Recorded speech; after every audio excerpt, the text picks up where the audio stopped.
예, 오늘의 모닝 브리핑 시작하겠습니다. 미증시는 이란 대공습 이후에 이제 변동성을 보였지만 혼조세를 마감해서 그렇게 크게 충격을 받지는 않는 그런 모습이었고요. 월가에서는 결국 이제 호르무즈 봉쇄가 어떻게 되는지, 그리고 이에 따라서 국제 유가가 어떻게 되는지에 달려 있다. 그런데 장기적으로는 그렇게 큰 타격은 아닐 것 같다. 이런 분석들이 나오고 있습니다. 근데 우리나라 이제 원유 수입이 많은 나라잖아요. 아무래도 좀 부담을 갖게 될 가능성이 있는데, 특히 외국인 투자들 지난주에 이제 대규모 매도했는데 이번 주에는 좀 매도 규모가 축소될 가능성이 있었거든요. 근데 이란 변수가 어떤 영향을 주는지 잘 봐야 될 것 같습니다. 우선 미증시는 다우는 빠지고 나스닥 S&P 500은 오르고 러셀 2000 지수는 제법 올랐어요. 그리고 반도체 지수도 좀 올라가는 그런 모습을 보였고, 업종으로 보면 에너지주가 당연히 국제유가 때문에 올라갔겠죠. 그다음에 산업재, 테크, 부동산 이런 종목들이 올라갔고, 그다음에 하락한 업종도 있는데 주로 이제 소비재들. 예, 경기가 이것 때문에 나빠지면 어떡하지? 인플레이션 때문에 소비가 위축되면 어떡하지? 이런 것들 때문에 소비재 종목군들이 좀 하락을 했고, 어쨌든 에너지와 테크가 올라가면서 지수를 방어했다. 이렇게 볼 수 있겠죠. 이슈들을 보면 일단 월가에서는 향후 국제유가가 관건이다. 근데 이제 다행히 미증시 돌아가는 시간대에 아시아 증시 돌아갈 때보다 유가가 더 올라가지는 않았거든요. 그래서 이 부분에 좀 안도를 한 것 같고요. 그리고 이제 트럼프 대통령의 발언이 세게 나오진 않았어요. 그러니까 원래 계획은 한 4조, 5조 생각한다. 그런데 계획보다 좀 빠르다, 속도가. 그래서 장기전으로 안 가려나? 그러니까 이렇게 이제 생각을 하게 된 거죠. 물론 이제 필요시 지상군 투입할 수 있고 우리는 장기전을 수행할 능력이 있다. 이렇게 이제 발언을 하긴 했지만 굉장히 위협적인 발언을 안 했거든요. 제가 어제 이제 그 말씀 드렸잖아요. 그러니까 트럼프가 미증시 돌아갈 때 발언이 어떻게 나오는지 봐야 된다고. 그러니까 증시가 하락하면 트럼프가 곤란해질 수 있기 때문에 정작 미증시가 돌아가는 시간에서는 조금 발언이 부드러워질 수도 있다. 근데 이제 부드러워진 건 아니지만 어쨌든 센 발언이 나오진 않았죠. 그래서 이건 좀 다행스러운 대목이고. 근데 이제 이란 측의 반격이 있긴 있습니다. 그러니까 주요 중동 국가들 에너지 시설을 공격했잖아요. 그리고 이제 카타르에서는 일부 피해 시설에서의 이제 LNG 생산이 중단된다. 이렇게 이제 보도가 나오면서 천연가스 가격이 급등하기도 하는 그런 모습을 보였죠. 그리고 이제 막판에 장 후반부에 혁명 수비대에서 호르무즈 해협을 통과하는 그 해협을 통과하는 선박은 불태워 버릴 거다. 그러니까 거기 들어가면 자기네들이 이제 미사일이든 뭐든 쏴가지고 공격을 하겠다라는 이야기죠. 근데 이런 발언하고 실제로 행동하는 거는 다른 문제예요. 그래서 아직까지는 실제로 어떤 행동이 나오는지는 알 수는 없죠. 근데 어쨌든 호르무즈 해협에 대한 위협은 있으나 구체적인 행동까지는 아직 보이진 않고 있다. 이렇게 보면 될 것 같습니다. 그리고 그 외에 이제 이슈들은 잠시 후에 또 설명드리긴 하겠지만 이제 소프트웨어 관련된 공매도가 금융위기 최고다. 근데 오늘 이 종목들은 반등하긴 했거든요. 근데 공매도가 되게 많대요. 그러니까 향후에 이제 변동성이 커질 가능성은 있죠. 그리고 지표 하나 나온 거 있는데 ISM 제조업 지수가 예상보다는 높게 나왔다. 이런 게 변수인데 어쨌든 오늘은 전쟁 이슈가 가장 컸으니까 월가 반응을 좀 봐야 되겠죠. 그러니까 골드만삭스에서는 그러니까 6주 정도 호르무즈 해협이 중단이 되면 국제유가 15% 정도 올라갈 수 있다. 그런데 이제 바클레이즈는 경제 전망을 바꿀 정도의 상황은 아닌 것 같다. 근데 바로 저점 매수하기엔 이르다. 이제 바클레이즈 기준은 한 10% 빠져야 매수가 가능하다. 이런 주장을 한 것 같아요. 그리고 이제 번스타인에서는 봉쇄를 만약에 한 달에서 3개월 정도 하면 이제 브렌트유 기준으로 $80, 6개월 이상 지속이 되면 $110를 넘어가면서 경기 침체를 유발할 수 있다. 그래서 이제 이게 장기적으로 실제 봉쇄가 되는지 그리고 봉쇄 기간이 어느 정도 되는지에 따라서 금융시장의 영향은 그리고 경제에 미치는 영향은 각각 다르다. 이런 주장을 했고요. 근데 이제 긍정적으로 보는 쪽도 많았습니다. 그러니까 JP모건은 조정은 기회다. 물론 이제 중동 전역으로 전쟁이 확산이 되면 유가가 $120로 갈 수 있지만 과거 데이터로 볼 때 조정은 매수 기회다라는 거고, 베어드 같은 경우도 상황이 확대되지 않았기 때문에 오늘 지수가 회복된 거다. 그리고 이제 야데니, 이 사람은 이제 오히려 이란의 군사력이 약화가 될 수 있고, 이란의 군사력이 약화가 되면 호르무즈 해협에 대한 어떤 봉쇄 우려가 오히려 낮아진다. 이 상황 자체가 중장기적으로 호재가 될 수도 있다. 이런 주장을 하기도 했습니다. 그리고 이제 웰스파고에서는 데이터를 봤더니 전쟁 나고 일주일 동안은 시장이 좀 부진했는데 1개월 지나면 올랐고 3개월 지나면 더 올랐고 12개월 지나면 제법 올랐다. 그래서 전쟁 때문에 만들어지는 하락은 매수 기회다라는 거죠. 실제로 이제 이전 데이터들을 보면 전쟁이 발발하고 나서 그 한 달 후부터 그 이전 6개월, 이후 6개월을 이렇게 쪼개놓고 볼 때 어쨌든 전쟁 이후에 주식시장이 결과적으로는 올라간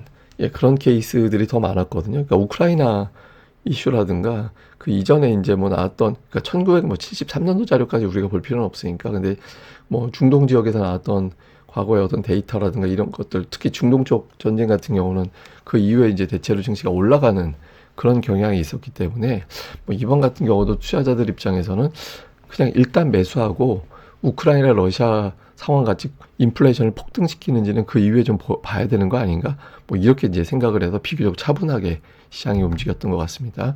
그리고 이제 국제유가 움직임인데 국제유가도 비교적 차분했어요. 예, 그러니까 아시아 시장 돌아가고 할 때 막 72달러, 73달러 이거 WTI 기준입니다. 이제 그 정도 움직였다가 오히려 하락했습니다. 장기전으로 갈 것 같진 않다 이렇게 해서 하락을 했다가 막판에 이제 이란 혁명 수비대에서 뭔가 액션이 나올 것 같다라고 해서 이제 확 올라갔는데 말로만 그러고 구체적인 행동은 없다 이렇기 때문에 또 그나마 오름폭이 좀 축소되는 그런 모습을 보였거든요. 그래서 비교적 좀 차분하게 반응하는 그런 모습이었는데 근데 이게 이제 그런 거 있어요. 그러니까 과거에 이제 오일 쇼크, 국제유가에 충격적인 결과를 준 그런 상황으로 볼 때 무조건 다 안도하지는 않았거든요. 뭐 연준이 금리 올리기도 하고 내리기도 하고 경기 침체가 왔던 사례도 있었고 그러긴 했거든요. 근데 이제 대부분 경기 침체까지 유발했던 거는 2000년 이전, 1973년, 79년, 90년 그때 사례고 2000년대 이후에 뭐 이란 전쟁이라든가 뭐 이런 거는 경기 침체까지 유발하지는 않았어요. 근데 경기 침체 기준이 뭐냐면 두 분기 연속 마이너스 성장 나는 거. 예, 그런 거거든요. 근데 지금은 그 정도의 침체는 아닌 것 같다라는 거고, 그 다음에 이제 오일 쇼크, 그러니까 오일 공급망에 충격을 주는 그런 어떤 쇼크가 나왔을 때 주로 어떤 게 많이 주요 자산별 등락이거든요. 당연히 이제 원유가 많이 올랐겠죠.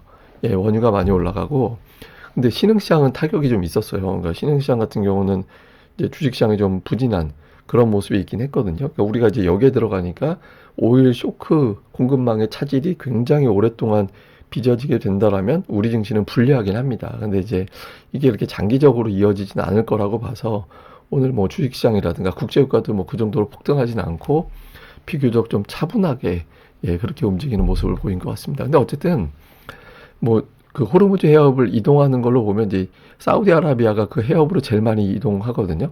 그러니까 우회적으로 파이프로 이동시킬 수도 있는 우회로가 있긴 하지만 그 파이프를 통해서 이동시킬 수 있는 규모가 좀 한계가 있어서 어쨌든 굉장히 중요한 라인이고 또 이제 호르무즈 해협을 통해서 원유를 가져오는 거는 이제 중국이 단일 국가로는 제일 많고 그다음에 우리나라도 제법 되거든요. 근데 아시아 국가 우리나라, 일본 이런 걸 합쳐가지고 이제 들어가 있는 데이터인데 어쨌든 아시아 쪽으로 넘어오는 게 굉장히 많기 때문에 저 해협이 봉쇄가 되면 특히 동아시아, 그러니까 한국, 중국, 일본은 좀 골치 아파집니다. 그래서 저게 해협이 봉쇄되지 않는, 위험만 되고 봉쇄되지 않는 상황이 되는 게 우리 입장에서 제일 낫죠.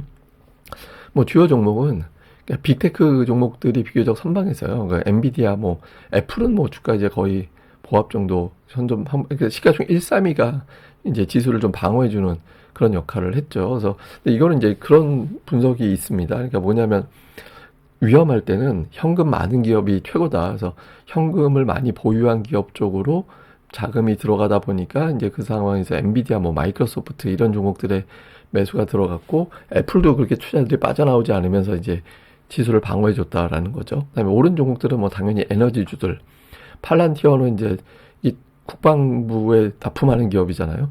그러니까 이런 것들 때문에 또 이제 주목을 받고 그 외 사이버 전쟁 이런 것들 때문에 보안주들이 또 상승하는 이제 그런 모습을 보였습니다. 그리고 오늘 지표 나온 거는 ISM 제조업 지수 나왔는데 지난달보다 살짝 눌리긴 했지만 예상치가 51.8이었거든요. 예상보다는 높게 나왔습니다.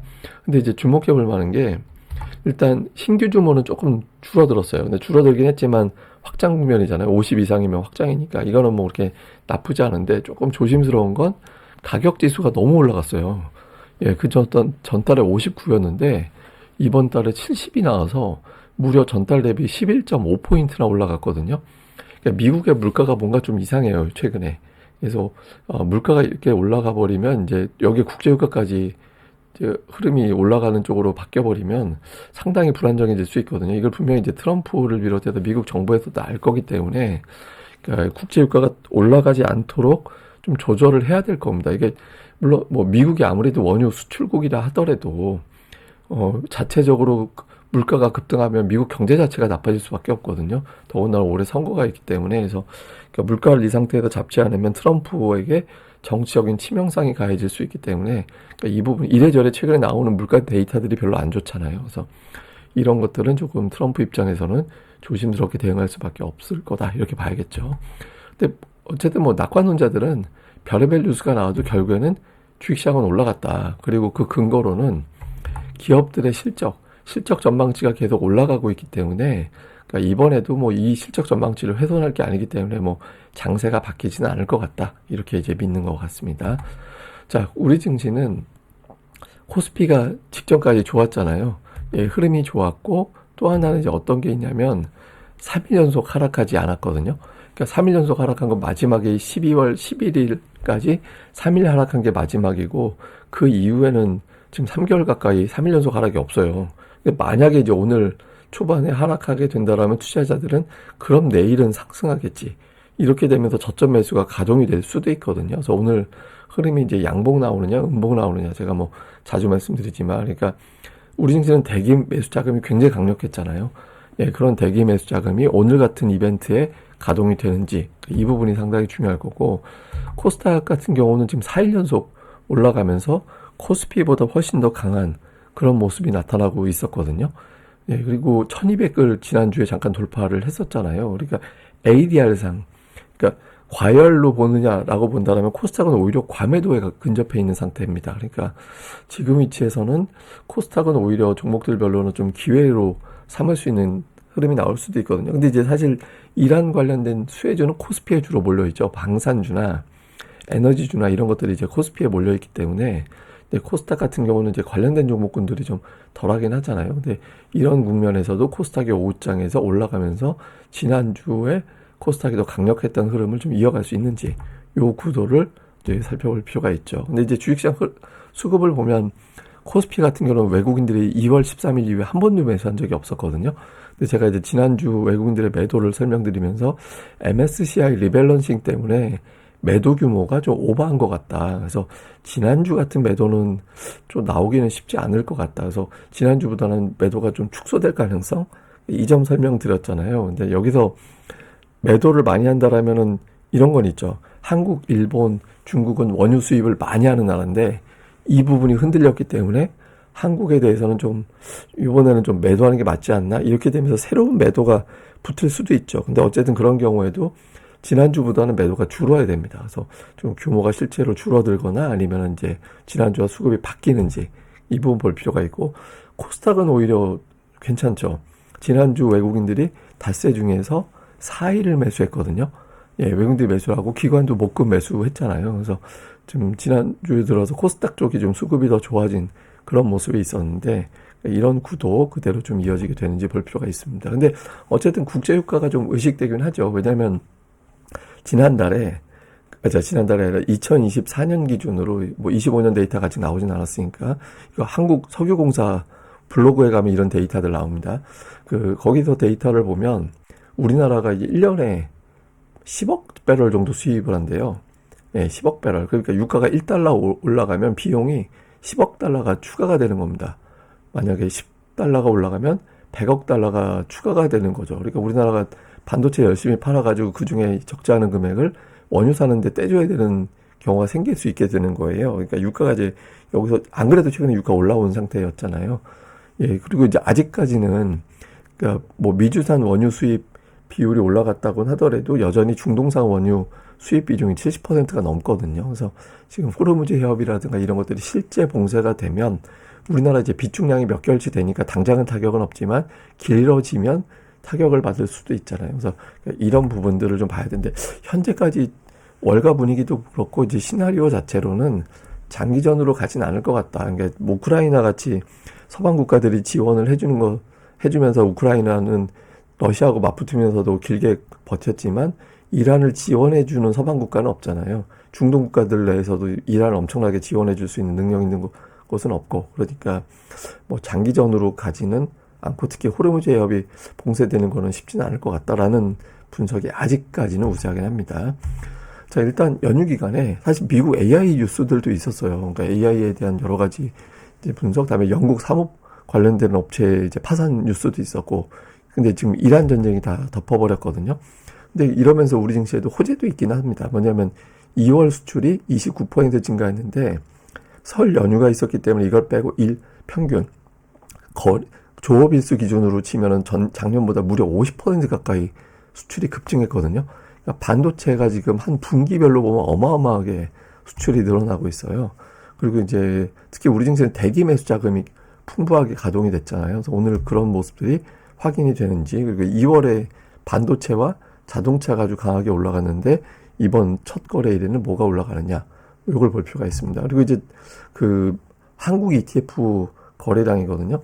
그러니까 한국 ETF는 외국인들이 이제 달러 기준으로 거래가 되는 상품이다 보니까 이거 많이 거래하잖아요. 거래량이 어마어마하게 폭발하고 있습니다. 그러니까 이제 우리 주식시장에 대한 관심도 자체는 굉장해요. 그러니까 근데 이 유가가 급등하면서 한국 경제가 주춤할 수 있다, 이런 시나리오가 아니라면, 그리고 우리 증시 끌어올리는 동력이 정책 플러스 반도체라는 게 있잖아요. 그래서 그런 것들이 훼손되거나 완전 피크다 이런 인식이 없다라면 이제 저점 매수가 가동이 될 것 같긴 한데, 어쨌든 장중에 단기적으로는 그냥 변동성 요인이 나온 건 맞으니까 장중에 국제유가의 움직임, 또 비트코인의 움직임, 우리하고 원유 수입 비슷하게 많이 하는 나라들, 그런 나라들의 동향까지 좀 체크해 보면서 이제 장중의 변동성 요인들을 계속해서 찾아보도록 하겠습니다.